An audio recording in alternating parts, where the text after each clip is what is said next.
Sarungnya, ya kan betul kaki. Oke. Assalamualaikum warahmatullahi wabarakatuh. Waalaikumsalam warahmatullahi wabarakatuh. Innal hamdalillah nahmaduhu nusalli ala rasul karim wa ala alihi washabbihi ajmain. Subhanaka la ilma lana illa ma 'allamtana innaka antal alimul hakim. La haula wala quwwata illa billahil aliyil azim. Amma ba'du. Allahumma faqqihna fid din wa 'allimna at-ta'wil. Bapak jamaah salat asar Masjid Ar-Royan Pondok Gede rahimakumullah. Alhamdulillah kita bersyukur kepada Allah Subhanahu wa taala. Allah telah memberikan kekuatan, kesehatan, kesempatan kepada kita sehingga kita dapat melaksanakan kewajiban kita salat asar berjamaah, dan kita tunaikan pula kewajiban kita untuk menuntut ilmu dengan harapan mudah-mudahan apa yang kita pelajari Allah Subhanahu wa taala memberikan pahaman, Allah berikan kekuatan dapat kita amalkan dan kita sampaikan. Dan dengan asbab ta'lim ini Allah Subhanahu wa taala ampunkan dosa-dosa kita, dosa kedua orang tua kita, kakek nenek kita, guru-guru kita, keluarga kita, saudara-saudara kita, kaum muslimin muslimat, mukminin mukminat, bil khusus al-muallif hadzal kitab wa farallahu dzunubahum wa satara aibahum wa barihahum. Sya'ilana wa lahumul Fatihah. Alhamdulillah. Alhamdulillahirabbil alamin arrahmanir rahim. Iyyaka na'budu wa iyyaka nasta'in. Ihdinas siratal mustaqim. Siratal ladzina an'amta 'alaihim ghairil maghdubi 'alaihim waladdallin. Amin ya rabbal alamin. Kisah Abu Bakar As-Siddiq radhiyallahu anhu sepanjang hidupnya penuh dengan kisah-kisah kedermawanan. Terlalu banyak jika dikisahkan dalam risalah ini. Telah diketahui pada peristiwa Tabuk, perang Tabuk, ketika Rasulullah SAW menganjurkan agar para sahabat menginfakkan hartanya. Maka Abu Bakar radhiyallahu anhu menyerahkan semua hartanya. Semua hartanya diinfakkan semuanya. Dan ketika Rasulullah SAW menanyakan, apa yang engkau tinggalkan untuk keluargamu?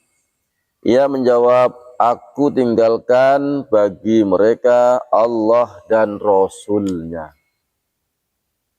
Ya, jadi Abu Bakar ketika Nabi menganjurkan supaya menginfakkan hartanya, semua hartanya dibawa ke Nabi, diserahkan kepada Nabi. Kemudian ditanya, apa yang kamu tinggalkan untuk keluargamu? Maka jawabnya Abu Bakar apa? Aku tinggalkan yaitu Allah dan Rasulnya. Kisah ini telah dikemukakan dalam kitab Hikayah Para Sahabat, yaitu kisah sahabat. Di samping kisah-kisah lain yang temanya sama, kisah-kisah itu menunjukkan bagaimana pengorbanan, kesolehannya terhadap orang lain,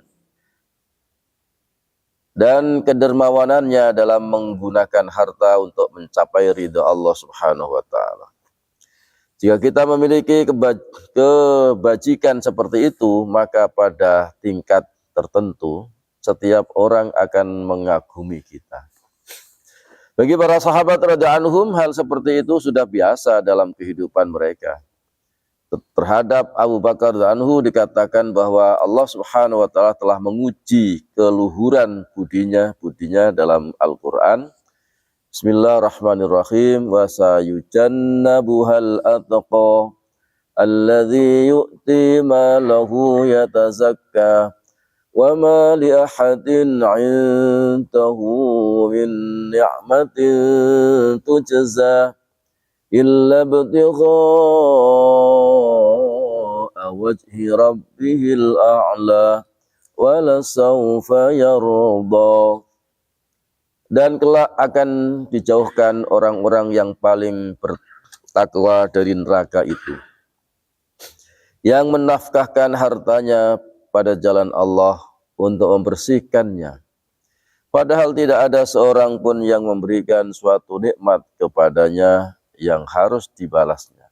tetapi dia memberikan itu semata-mata karena mencari ridha Tuhannya yang maha tinggi, dan kelak dia benar-benar mendapat kepuasan. Surat Al-Lail ayat 17 sampai 21. Ayat ini menegaskan suatu derajat yang sangat tinggi dalam pengabdiannya kepada Allah Subhanahu wa taala. Dan ia tidak mementingkan dirinya sendiri.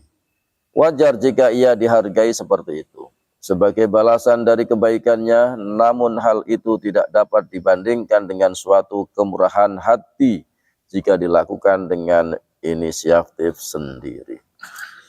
Ibnu Jauzi rahmatullah alaihi berkata, para alim ulama berpendapat bahwa ayat-ayat ini diwahyukan berkenaan dengan Abu Bakar radhiyallahu anhu. Dari Abu Hurairah radhiyallahu anhu, Rasulullah SAW bersabda, tiada harta seorang yang lebih bermanfaat bagiku daripada harta Abu Bakar Siddiq. Mendengar hal ini, Abu Bakar menangis dan berkata, ya Rasulullah, apakah diriku dan hartaku milik seseorang selain engkau? Hadis ini, hadis di atas diriwayatkan dari beberapa orang sahabat radhiyallahu anhu dengan riwayat yang berbeda-beda.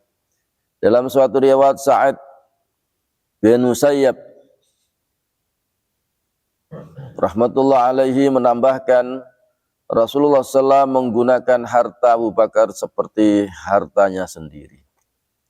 Urwah radhiyallahu anhu mengatakan bahwa pada hari ketika Abu Bakar radhiyallahu anhu memeluk Islam, beliau memiliki 4.000 dirham dan ia menggunakan semuanya untuk Rasulullah SAW, untuk mencari ridha Allah Subhanahu wa taala. Hadis lain mengatakan bahwa pada hari ketika Abu Bakar radhiyallahu anhu memeluk Islam, ia memiliki 40.000 dirham. Dan ketika ia berhijrah ke Madinah, ia memiliki tidak lebih dari 5.000 dirham. Seluruhnya telah dipergunakan untuk berbagai keperluan agama dan untuk memerdekakan hamba-hamba sahayanya yang disiksa ya karena memeluk Islam. Di antara yang dimerdekakan adalah yaitu siapa yang masih ingat? Bilal ya. Bilal itu yang memerdekakan adalah Abu Bakar. Abdullah bin Zubair radhiyallahu anhu berkata, Abu Bakar sering membeli hamba-hamba sahaya yang lemah, kemudian memerdekakannya. Suatu ketika ayah beliau Abu Kuhafah, bapaknya Abu Bakar namanya Abu Kuhafah, ini masuk Islam, berkata kepadanya, jika hamba-hamba itu engkau bebaskan, aku berpendapat sebaiknya engkau memilih yang bertubuh kuat, sehingga mereka dapat menolongmu suatu saat apabila engkau membutuhkannya. Abu Bakar radhiyallahu anhu menjawab, aku tidak memerdekakan mereka untuk kepentingan aku. Kulakukan semua itu semata-mata untuk mendapatkan ridha Allah Subhanahu wa taala. Jadi justru yang dipilih itu yang lemah-lemah. Karena dibebaskan. Kalau udah lemah suruh kerja sana kerja sini ya tambah kasihan ya. Makanya dimerdekakan sehingga dia bebas. Ya. Pahala yang Allah Subhanahu wa taala berikan karena menolong yang lemah adalah jauh lebih besar daripada menolong yang kuat. Jadi kalau dia nolong orang yang lemah, itu pahalanya jauh lebih besar daripada orang kuat. Ya, orang kuat. Sama dengan sedekah dengan orang yang sehat, dengan orang yang sakit, itu pahalanya beda. Pahalanya beda. Ya. Kalau orang yang sehat, 10 kali. Ya. Man ja'a bil hasanati falahu asyru amsalihha. Tapi kalau orang sakit, beda lagi, ya, bisa sembuh 90 kali. Ya. Pahala yang Allah Subhanahu wa taala berikan karena menolong yang lemah adalah jauh lebih besar daripada menolong yang kuat. Hadis lain menyebutkan bahwa Nabi SAW bersabda, tidak ada orang yang membantuku dengan kebaikan tanpa imbangan dariku baginya, kecuali Abu Bakar. Sungguhnya ia telah membantuku sehingga Allah Subhanahu wa taala sendiri yang membalasnya pada hari mahsyar, dan tidak ada harta seorang yang demikian berfaedah bagiku melebihi hartanya Abu Bakar. Ya. Jadi sedekah itu luar biasa, ya. Sedekah luar biasa. Bapak masih ingat enggak sedekah yang paling besar, yang paling banyak pahalanya itu sedekah kepada siapa? Nah, yatim. Kepada siapa lagi? Nah, berarti siapa lagi yang bisa menjawab? Pak Komar? Kepada Ustadz, kepada guru, kepada keluarga, ya. Nah, waduh, susah amat, ya, ya.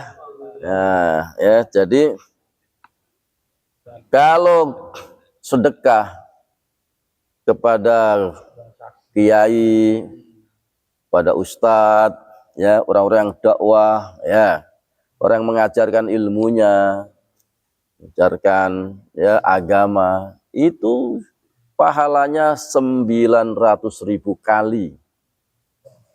Ya. Pahalanya berapa? 900.000. Subhanallah. Makanya ya, ini Pak Fahyar tadi ustadz, kiai, ya. Jadi Pak Tukimin juga benar jawabnya. Pak Komar juga benar. Bukan anak yatim, Pak, ya. Bukan anak yatim.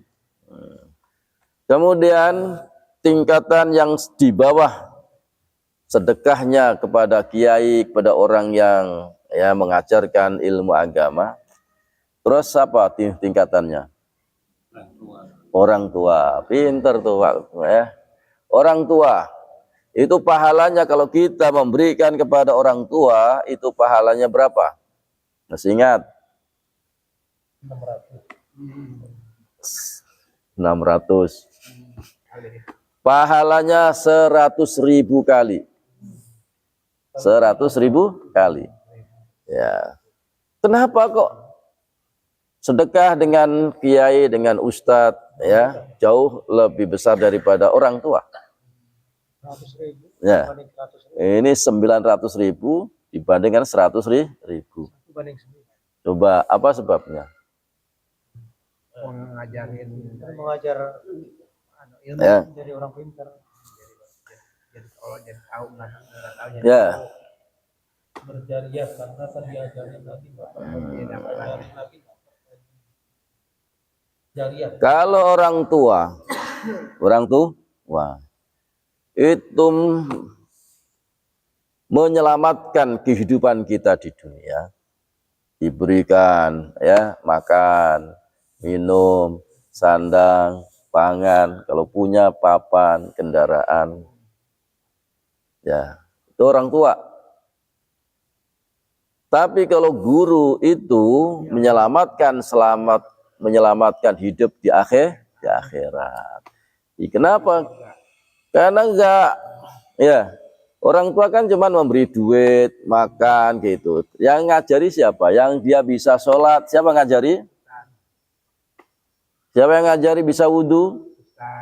Siapa dia yang ngajari, ya, ini halal, haram, ini najis, ya.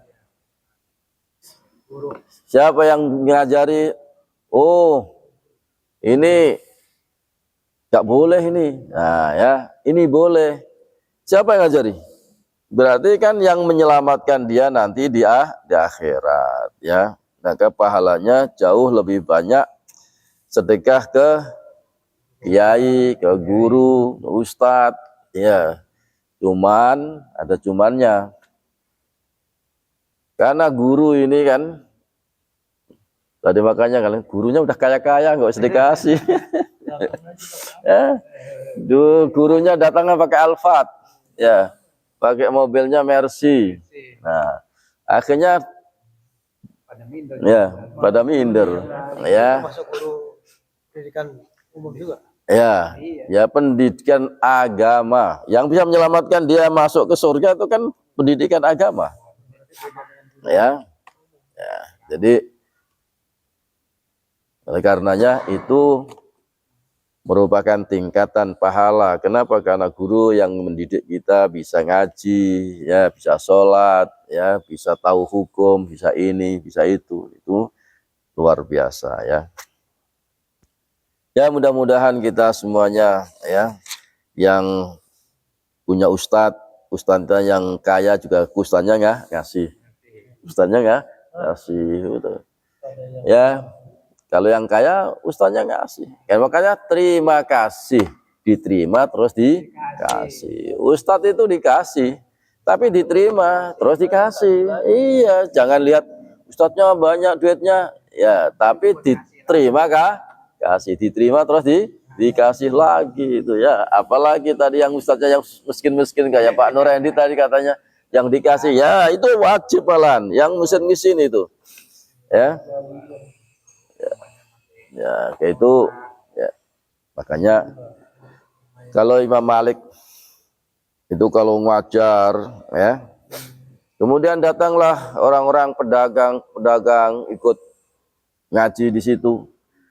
Tapi dengan hasil daripada perdagangannya itu, kalau memberikan itu 1 kantong dinar. Dulu uangnya emang dinar, Pak, nggak ada rupiah. Ya.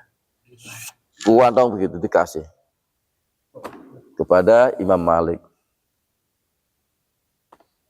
Kenapa? Karena itu gurunya, pahalanya banyak.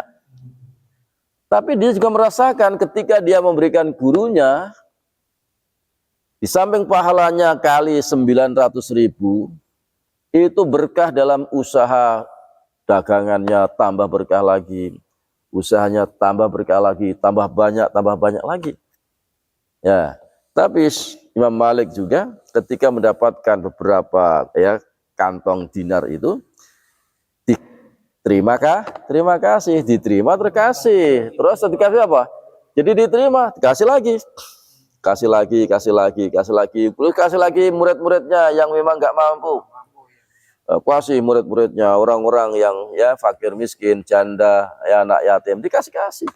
Jadi bukan untuk diri, secukupnya aja, ya untuk dirinya, untuk secukupnya aja. Tapi kalau untuk itu, jadi berkah hartanya, kasih lagi sana, ya.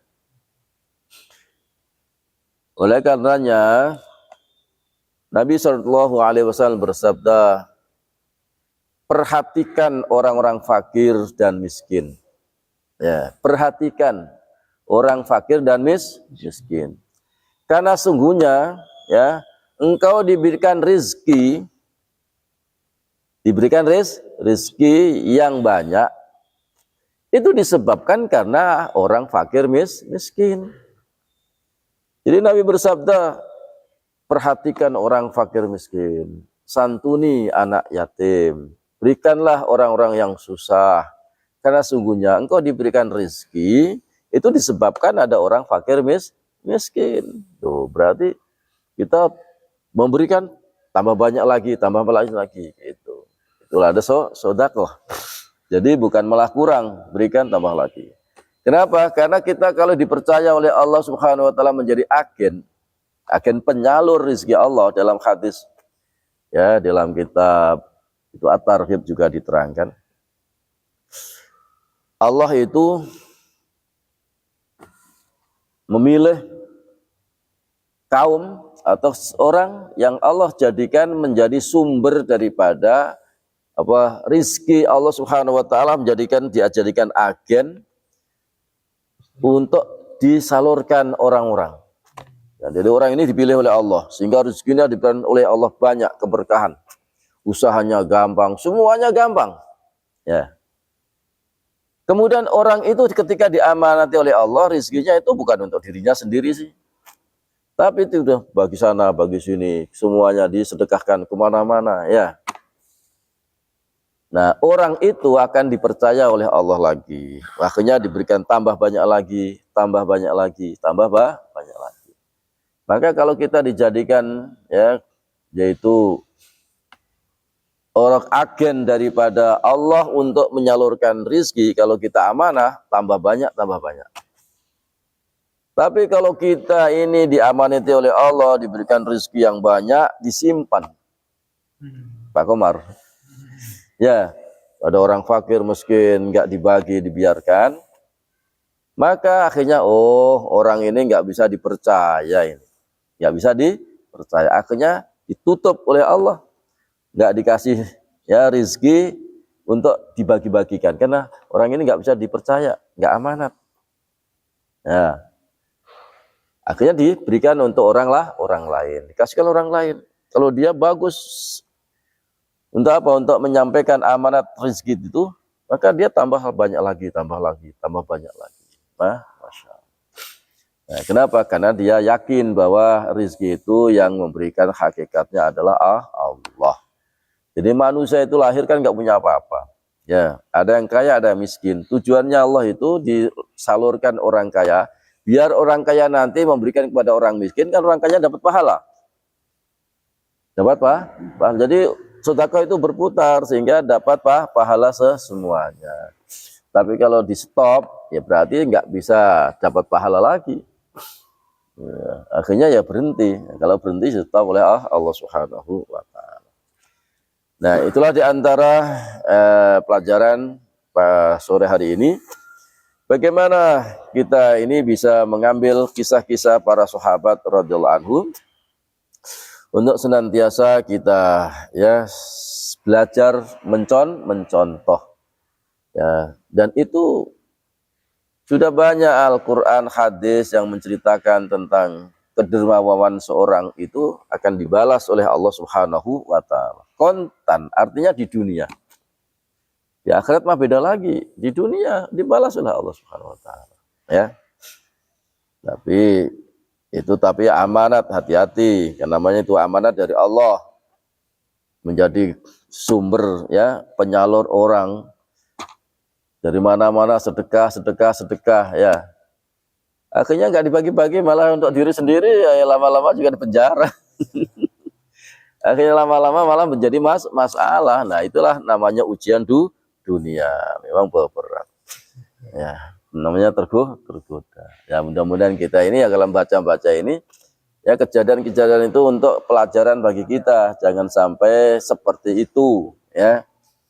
Jangan sampai seperti itu. Kita betul-betul kan diamanati oleh Allah Subhanahu wa Ta'ala. Kita jujur, kita sampaikan, dan insya Allah ya, yang namanya air yang jernih, yang bersih itu air mengalir. Air yang suci itu air yang mengalir. Air yang bersih, jernih itu air yang mengalir. Ya. Tapi air yang menggenang itu pasti kotor. Coba kalau ada air ditaruh di satu tempat, ya, di jomblangan begitu. Lama-lama kan menguning, hijau, akhirnya banyak kotoran-kotoran di situ. Ya. Kenapa? Karena air itu nggak mengalir. Tapi kalau Bapak punya air, kemudian disalurkan, mengalir, pasti air itu bersih. Begitu juga rizki, harta yang ketika kita simpen terus, nggak mengalir, nggak disedekahkan, itu akan menjadi kotoran. Akhirnya menjadi penyakit. Tapi kalau kita mengalirkan, nah itu pasti bersih. Nah, harta itu bersih. Nggak jadi penyakit, nggak jadi musibah, nggak jadi masalah. Kenapa? Mengalir. Tapi kalau disimpan, akhirnya harta itu menjadi masalah. Penyakit ini, penyakit itu, segala macam. Akhirnya apa? Akhirnya kita nggak bisa menikmati. Akhirnya apa? Dikeluarkan juga, habis juga kan? Akhirnya dikuras juga kan? Dikuras juga airnya itu, yang keruh itu dikuras juga. Artinya hartanya juga habis, kita juga malah menderita. Bukan habis hartanya saja, tapi tambah kita juga malah sakit, ya, anak kita, keluarga kita, akhirnya mau nggak mau uangnya buat bayar ke rumah sakit habis-habis juga, ya. Itulah Bapak sekalian, mudah-mudahan kita bisa ya mengambil pelajaran daripada hikmah orang-orang yang sedekah, karena as-shadaqah itu daf'ul bala, tolak bala. Di dalam hadis yang lain, as-shadaqah tudfi'u ghadabar rabbi. Sedekah itu bisa meredam kemurkaan Allah. Yang harusnya itu Allah itu melihat bapak itu pengen marah, tapi karena bapak sedekah, nggak jadi marah. Karena kelakuannya itu menyebabkan ini orang itu sudah mau diturunkan azab.